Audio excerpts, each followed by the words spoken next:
When I was 14, I had my heart completely broken over the horror of human trafficking. I was at a conference and I literally sat on the floor and wept. I couldn't believe that this was happening to people my age and younger all across the world. It's been on my heart ever since, and in lockdown I found myself with way more time to pray about it. And as I was praying, a real sense of urgency started to raise within me. It was like a panicky feeling that you get if you're trapped or you need someone to come and help you. And I had no idea what to do with it.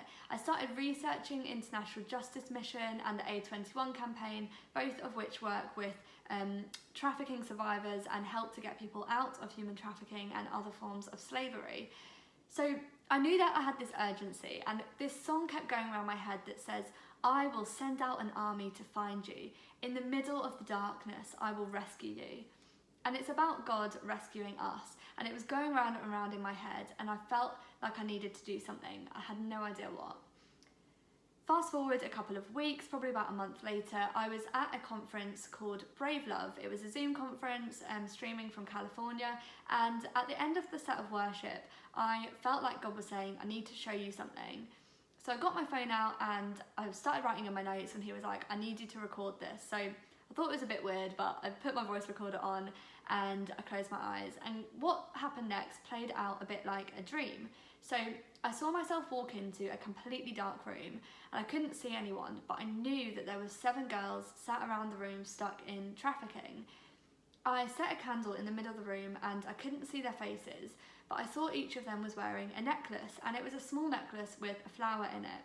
Now, as a side note, I had started making necklaces at the start of lockdown just for a bit of fun, and yeah, so I thought it was really weird that these necklaces had appeared in my vision, and I said to God, like, if this is from you, then show me how I can use this. If you want me to do something with my necklaces, I'm up for that, but I don't know what you're saying.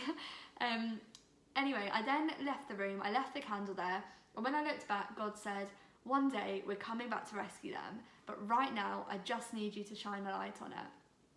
So I left the room, the vision ended, and the verse from Matthew that says, "Look at the wildflowers and how much more does your Father in heaven care for you," came to mind. And that was kind of where it ended for that day, and I spent the next week and a half praying about it and trying to figure out what God was saying. And this idea formed that I could make these necklaces and I could sell them and give 100% off the purchase price to International Justice Mission.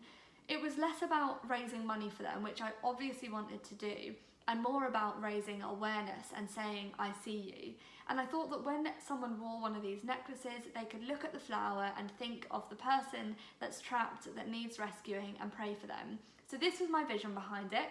I started making necklaces, I set up a website.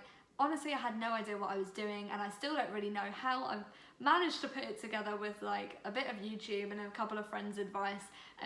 But it's formed, and within the first 24 hours, I'd sold out of the first batch.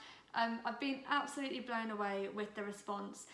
And I almost feel like I shouldn't have been. I should have known that when God gives you an idea, when God gives you a word, run with it. Like, he knows what he's doing. I should have just asked him the first time that I felt that urgency, "What is it that you're doing? Show me," because he already knew the answer. So spend time with God, pray and wait and ask him what he wants to do, because he has the answers and he has such a cool adventure that you couldn't conjure up on your own.